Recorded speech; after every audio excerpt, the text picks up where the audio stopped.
Assalamualaikum warahmatullahi wabarakatuh. Innal hamdalillah hamdan katsiran thayyiban mubarakan fihi kama yuhibbu rabbuna wa yardah. Asyhadu an la ilaha illallah wahdahu la syarikalah wa asyhadu anna Muhammadan abduhu wa rasuluhu la nabiyya ba'dah. Kita lanjutkan ngaji tentang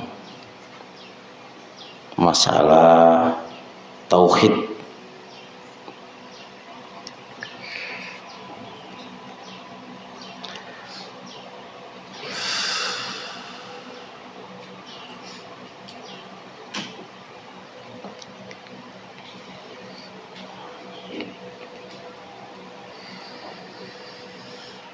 Kita lanjutnya, pembahasan selanjutnya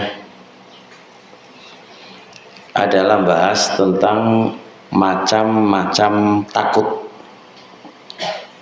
Macam-macam takut. Hukum takut itu apa itu? Kalau bisa kita simpulkan, takut itu ada tiga.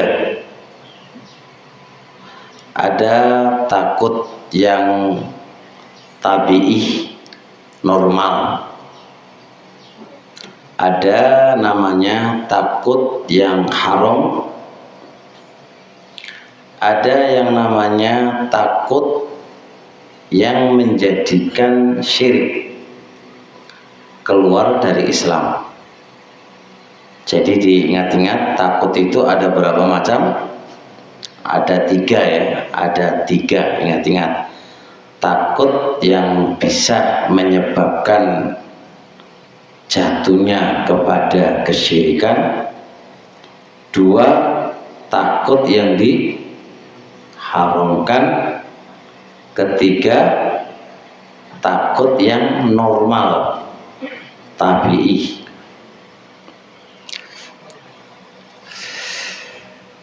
Kita kembali kepada pembagian tadi. Takut yang normal itu kayak apa? Kayak apa? Hah? Takut sama ular. Ini bukan syirik ini. Bukan syirik. Ya, tabiat manusia takut dengan ular. Terus takut apa? Hah? Takut harimau.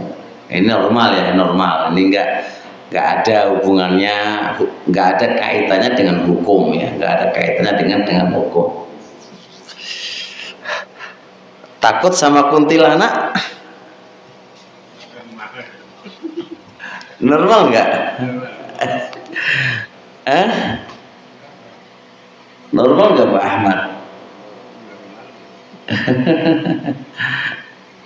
Nanti dibahas di terakhir insya Allah. Takut kuntilanak, takut pocong, takut apa lagi ini? Baik. Kedua, takut yang diharamkan oleh Allah Subhanahu wa taala. Dia itu adalah takut kepada makhluk di dalam menjalankan perintah dan menjauhi larangan. Gara-gara takut tidak menjalankan perintahnya Allah. Gara-gara takut tidak bisa menjauhi larangan Allah. Ini takut yang diharamkan. Contoh nih, ini mau hari raya ini. Mau hari raya ini. Saliman sama wanita yang tidak mahramnya atau laki-laki yang tidak mahramnya. waduh, nanti kalau nggak saliman sama si dia aku dicaci maki sama orang. Nah, ini takut menjauhi maksiat berupa apa? Berupa apa? Tidak salaman dengan laki-laki, dengan perempuan yang tidak mahramnya. Takut apa? Takut dari makhluk, berupa dicela, dicaci maki. Contoh lagi, sekarang takut dikeluarkan dari apa? Dari lintek. Dikarenakan lintek punya keputusan nggak boleh sholat jamaah, sedangkan Anda berpendapat sholat jamaah itu wajib. Waduh, nanti aku kalau jamaah dikeluarkan dari perusahaan, aku mangan opo? Takutnya Anda ini takut yang haram, atau mencukur, mau memanjangkan jenggotnya, gitu ya. Jadi keputusan dari perusahaan lintek yang berjenggot harus dicukur.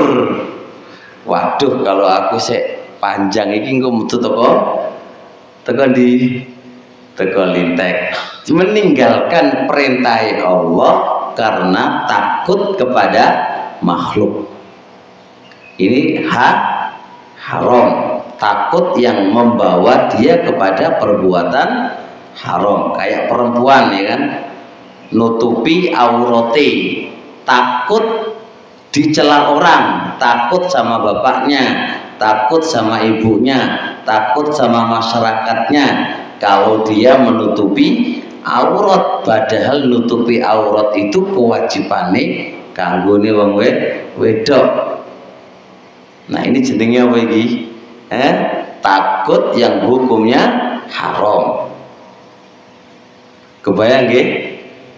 Kebayang nggak nih? Taib.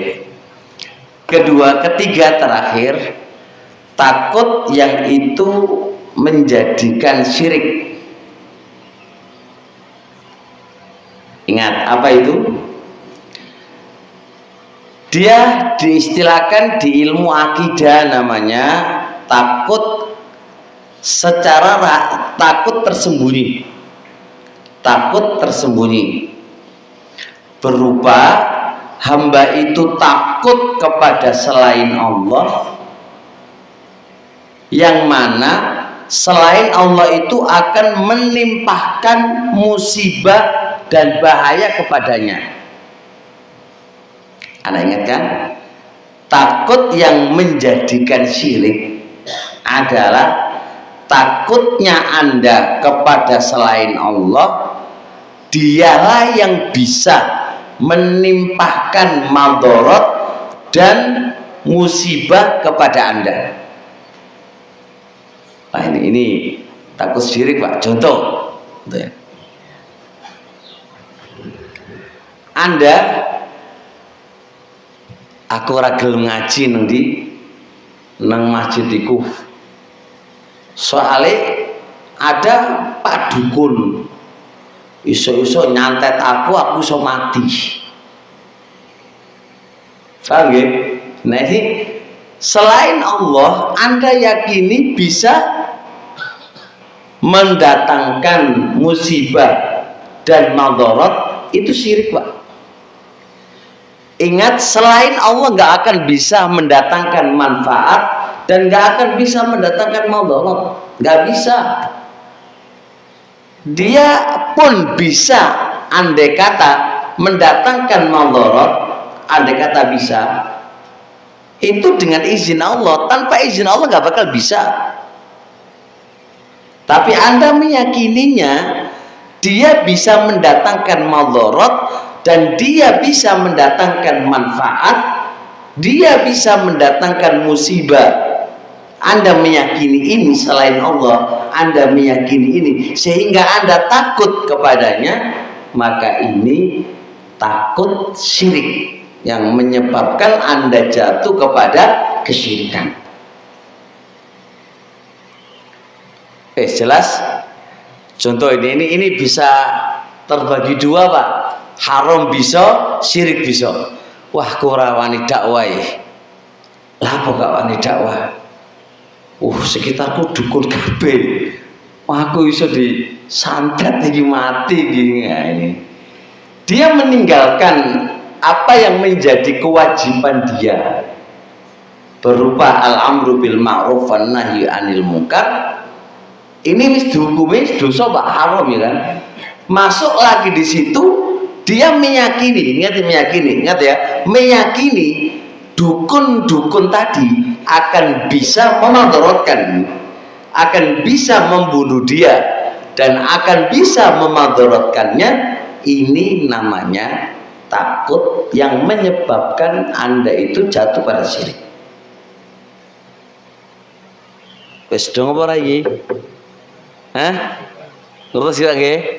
Tolong dipahami, ini saya rinci kayak gini Pak. Ini dari hasil beberapa referensi buku yang saya harus baca banyak buku biar didetailkan terkait yang demikian ini, karena nggak sembarang. Takut itu oleh-oleh wae ya sik to. Takut sing kaya piye, jadi kan takut sing kaya piye, sing oleh iku piye, sing ora oleh iku piye. Nah itu dzabit atau ketentuan boleh dan tidak bolehnya adalah yang disebutkan tadi. Nah sekarang masuk di sini. Takut dengan pocong dan kuntilanak ini masuk sing ndi? Masuk tabi'i, normal atau syirik? Pak Khair kira-kira ndi, Pak? Enggak lagi. Takut pocong, Pak. Jenengan gak berani kelintek sendirian malam-malam ini. Lah kok gak wani? Waduh, ono kuntilanak ngrekun, ono pocong nek kono moh. Aku ora gelem kerja bengi nek kono karena ono kuntilanak, ono pocong. Wah, aku ora wani aku.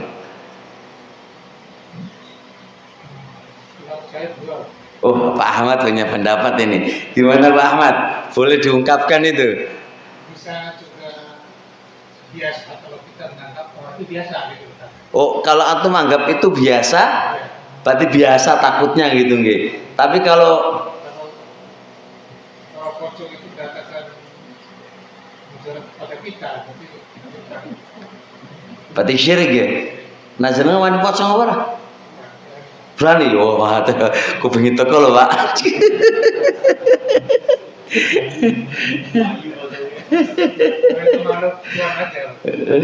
Gue lagi paling gak wani ke kamar mandi sendiri nih. Iya bisa begitu. Kalau lihat ya ini sekilas pandang ya, sekilas pandang bahwasanya kalau di depan ini tuh ya wedi lah, itu wajar menungso gitu. Tapi kalau kita meyakini bahwasanya pocong dan semisal ini dialah yang bisa lah ya mendatangkan ini dan ini, maka Anda jatuh pada sebuah kesyirikan. Terkait dengan ini Pak, saya mau ngasih sedikit info ya. Sekarang ini lagi viral, Anda sampaikan dulu Pak, lagi viral atau sebelum viral ya, kaum muslimin ini sekarang terkena sebuah penyakit. Kaum muslimin terkena penyakit Pak, baik di zaman sekarang atau sebelumnya, berupa penyakit takut terhadap agamanya sendiri. Paham gitu? Ini bukan ya pembahasannya takut, tapi ini pembahasan takut terhadap agamanya sendiri. Loh kalau agamanya dia lo malah takut, gitu? Paham ini enggak? Kok bisa ini, kenapa? Ada dua faktor dari luar dan faktor dari dalam dirinya sendiri. Faktor dari luar apa Pak? Karena non Islam ini non Islam, orang-orang gak seneng sama Islam itu sudah membikin Islam itu ngeri gitu loh, ya, membikin Islam itu ngeri, kayak potong tangan. Dibayangkan potong tangan itu ngeri. Kedua, poligami itu ngeri. Sekarang lagi muncul sekarang ini apa? Ibu nggak mau pengen punya anak gitu ya, apa namanya itu bahasa Inggrisnya? Hah? Ya, pokoknya dia nggak punya anak. Ini kan karena apa ini coba? Dia berpandangan bahwasanya punya anak itu bikin repot, punya anak itu ngentekno duit, punya anak itu bikin geger. Udah, itu semuanya Pak adalah faktor orang luar non Islam yang nggak senang Islam itu membikin mengacaukan, membikin ngeri terhadap Islam itu sendiri. Ini sebab-sebab ini yang menjadikan orang Islam itu takut terhadap agamanya sendiri. Faktor yang kedua dari dalam yaitu apa? Dia nggak mau belajar agama. Ini loh.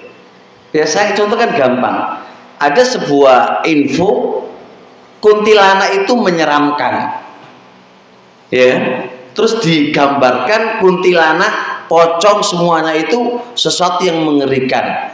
Ya pasti Pak melekat di benak kita dan nancep di benak kita. Karena kita bodoh tentang hakikat kuntilanak dan hakikat pocong. Tapi kalau kita ngerti tentang hakikat pocong dan kuntilanak, bahwasanya itu adalah nggak benar gitu kan ya, maka isu siapapun yang nyebar dan masuk ke otak kita gak bakal kita pedulikan. Ala opo iku ora ono pocong karo kuntilanak ora ono. Sama aja kalau kita ngerti tentang agama kita bahwasanya seorang wanita itu tugasnya adalah begini, kewajiban wanita itu begini, apa sih fungsi punya anak? Ya memang anak itu ribet, tapi apa manfaat dari anak itu apa? Ya memang poligami itu bikin ribet, tapi manfaat poligami itu apa? Memang potong tangan itu mengerikan, tapi apa hikmah dari potong tangan? Digambarkan Islam itu adalah selalu senang perang, ya kan, mengalirkan darah, tapi dia nggak ngerti apa hikmah perang dibalik itu. Kita nggak paham ini semuanya. Ya wis, maka kesimpulan wis ojo belajar Islam, ojo mondok, ojo melo aliran cingkrang, ojo melo wis sembuh Pak. Itu karena apa? Takut terhadap agamanya sendiri. Agama yang benar itu dibikin takut. Lebih ngeri lagi orang-orang yang berpendidikan agama atau orang ditokohkan agama, justru dia alergi kepada Islam yang benar. Bahkan dia yang menakut-nakuti kepada masyarakatnya, hati-hati dengan Islam yang benar. Ini kok bisa ya gitu kan? Ini kok bisa? Ya ini butuh intelektual Pak. Intelektualnya bicara yang intelektual tadi Pak ya. Ini kok bisa ya menurutku ya, itu piye ceritanya? Ya bisa aja Pak, semua butuh dibayar duit, gampang urusannya kan. Nah ini takut, penyakit ya, ini penyakit takut Pak. Tadi kan membahas hukum takut, ini beda lagi babnya ya.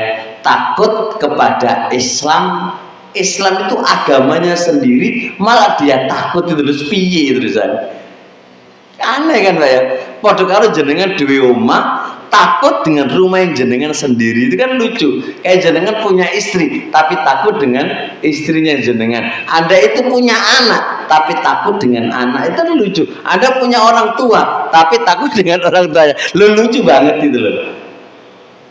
Ini kalau dipikir secara otak yang agak sedikit cerdas lagi kan, kok aneh ya gitu ya. Kok takut dengan Islam yang sebagai agamanya sendiri, sehingga kita nggak mau belajar tentang agama kita, terus sehingga kita ngambil berita-berita itu. Masya Allah Pak, media sosial itu luar biasa luar biasa. Kalau kita nggak punya agama itu, masya Allah, wes iso-iso kanut karo virus daripada media-media massa. Tapi ya bisa dipahami insya Allah terkait dengan hukum takut. Ada pertanyaan di sini? Takut berbuat dosa itu masuk apa? Takut malah bagus, takut yang syar'i, Pak. Takut yang wajib malahan. Tapi nggak kita masukkan karena takut itu sebuah takut yang syar'i itu sudah inti daripada ibadah, makanya nggak disebutkan. Takut berbuat dosa, takut neraka, itu sebuah kelaziman dari seorang muslim yang harus dimiliki oleh seorang muslim.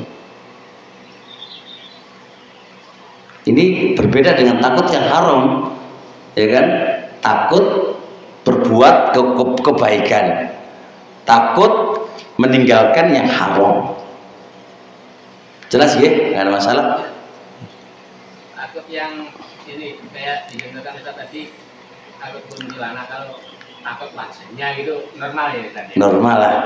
Kemudian takut yang kayak apa dengan hal-hal seperti itu yang bisa menjatuhkan ke kesyirikan? Ya tadi meyakini kuntilanak itu bisa memberikan manfaat dan madarat, bisa memberikan musibah, bisa ini, bisa ini.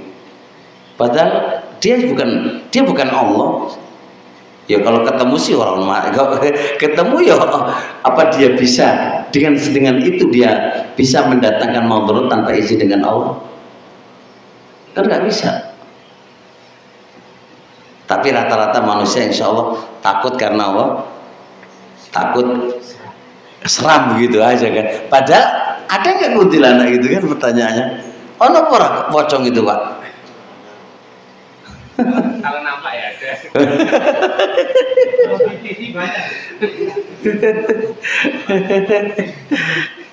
Sebenarnya itu bahasa kita sebenarnya Pak. Itu kita meyakini bahwasanya jin itu ada. Jin itu ada Pak.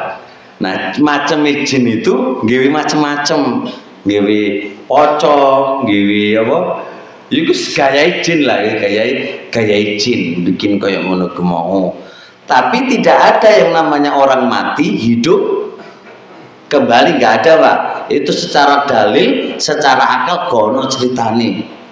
Musuh mati balik maneh, terus datang ke rumah, terus jadi pocong, itu ora ono. Itu adalah tindak dari Ibnu Qayyim Pak, Ibnu Jauziyah. Itu adalah tindak tanduknya setan atau koncone jin untuk menghancurkan keimanan kita kepada Allah Subhanahu wa taala, diletakkan rasa takut di dalam jiwa kita dengan upaya, dengan asumsi efek samping daripada itu Anda akan meyakini mereka itu yang bisa mendatangkan madarat dan bisa mendatangkan manfaat. Itu semua adalah pola politiknya jin sama syaitan. Labo. Gini Pak. Gini gimana?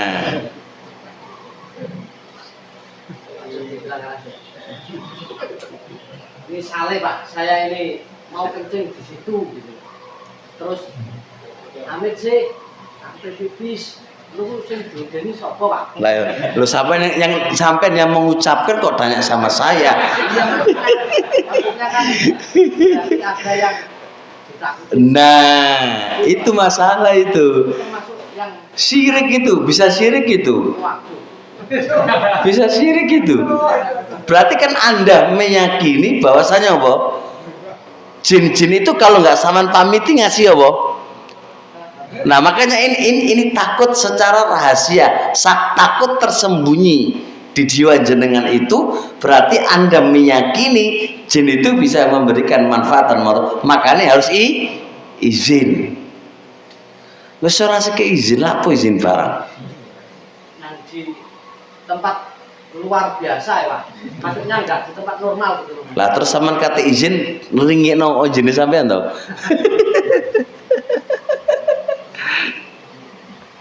Anggone ya ono sing ngamuk loh Pak. Piye Pak? Nah, anggone piye ngomong piye? Justru gak usah izin. Bismillah. Wis ilang. Iya ngono wae. Bismillah. Kan barokah bismillah kan wis ilang kabeh. Bismillah. Makanya zikir pagi dan sore kayak bismillahilladzi la yadurru ma'asmihi syai'un fil ardi wala fis sama wa wasami'un. Zikir jenengan pagi dan sore apapun, kalau jenengan baca malam sore sampai pagi apapun tidak akan bisa memberikan mudarat kepada jenengan. La sihir wala gendruwo wis entek kabeh kama zikir itu Pak. Mocon ping 3. Tapi harus yakin. Nah, orang tahu mau zikir pagi dan sore yo tembus wae ngono. Coba zikir iku. Sing biasane takut-takut itu suruh zikir pagi dan sore. Nah, nanti malam uji coba Pak Ahmad suruh masuk ke lintek diwinan ngono ae.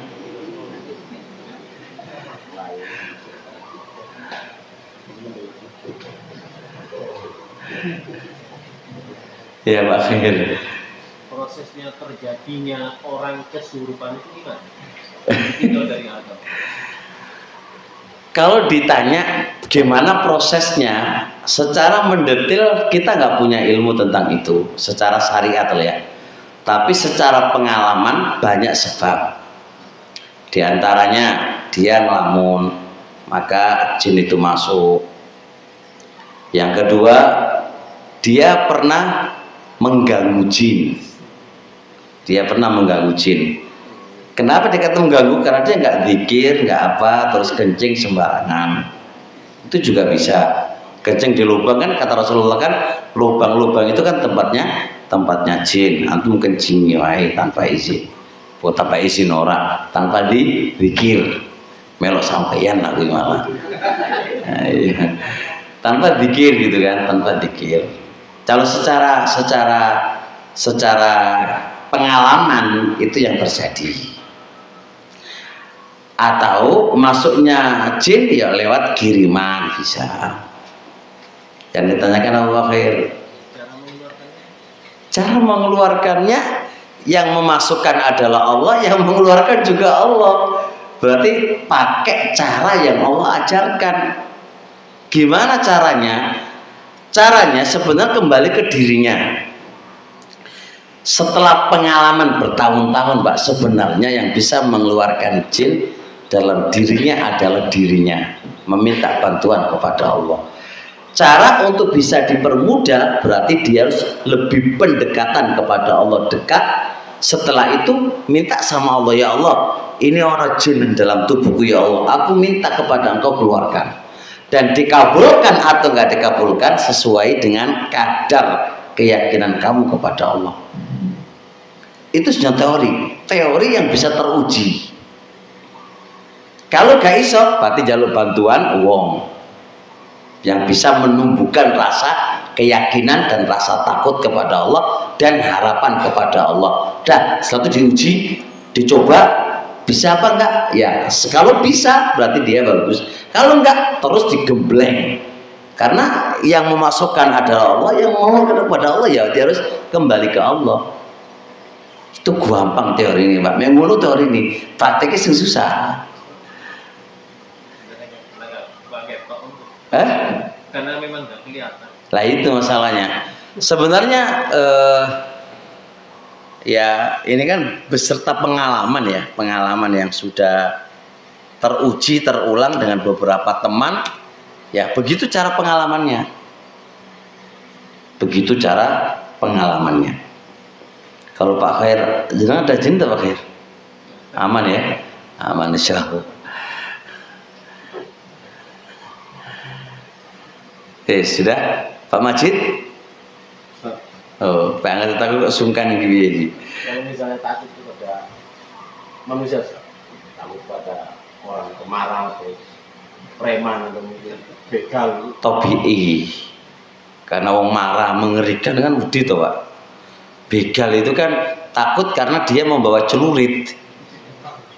Yang bisa dari kita berpikir orang itu memberi mador. Kalau sampai, tapi kan jelas logikanya karena bawa pedang toh Pak. Karena ada sebab yang nampak. Kalau kita nggak manut, dia dibunuh itu wis ono pedange, wis ono. Ya kan jelas tuh Pak. Itu jadi sebab yang nampak gitu kan. Jadi kita menjadikan dia sebab. Sebab yo kalau kita lewat situ terus di situ udah jelas ada begalnya, kita ke situ malah bunuh diri. Kita takut dikarenakan itu karena memang dia bawa senjata, bawa pedang dan mereka itu orang banyak. Kita ngelawan nggak mampu kan gitu kan. Jelas kita takut karena keadaan begitu. Tapi tetap kita meyakini semua nggak akan terjadi tanpa izin Allah Subhanahu Wa Taala kan begitu Pak. Tapi sekarang jin dan dukun loh Pak. Ini kan jin dukun. Kan makanya kapan dikatakan takut itu syirik kepada dukun? Manakala Anda meyakini zat dukun itu gitu ya.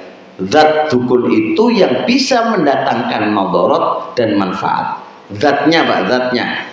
Oke, gimana kalau kita katakan jadi ini sebab kayak orang itu membawa senjata gitu kan. Pertama adalah kalau senjata itu nggak bisa ditangkal dengan apa? Dengan doa Pak. kalau ini kan kalau dukun kan ngirim yang kita nggak lihat kan, dan itu udah ada penangkalnya kepada Allah Subhanahu Wa Taala gitu loh. Jadi jangan disamakan kiriman jin sama kiriman dukun. Kalau senjata di leher kamu itu berbeda. Kalau senjata di leher kamu dengan astagfirullah ya saya mati wae. Tapi kalau jin ngirimkan apa itu jelas penangkalnya Anda dikit pagi dan sore ya udah aman insya Allah. Jadikan ini nggak perlu takut kepada mereka. Itu sebabnya nggak nampak lah itu kan, kenapa harus takut gitu. Tapi nggak boleh kita melawan Pak, nggak boleh kita cari musuh.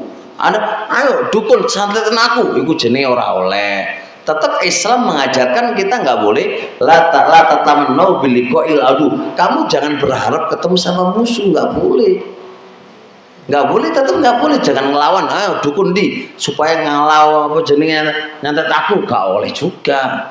Kita tetap berkomitmen dengan agama kita dan kita tetap menjalankan agama kita tanpa menantang kepada mereka kan gitu loh. Jelas dukun-dukun itu kayak inna kaidal sesungguhnya tipu daya ini dukun itu kan lemah banget. Jadi nggak usah ditakutin gitu. Jelas ya insyaallah. Sudah cukup insyaallah ya. Kalau nggak ada pertanyaan lagi, baik, sampai di sini insyaallah. Subhanakallahumma hamdik, asyhadu an la ilaha illa anta astaghfiruka wa atubu ilaik. Assalamualaikum warahmatullahi wabarakatuh.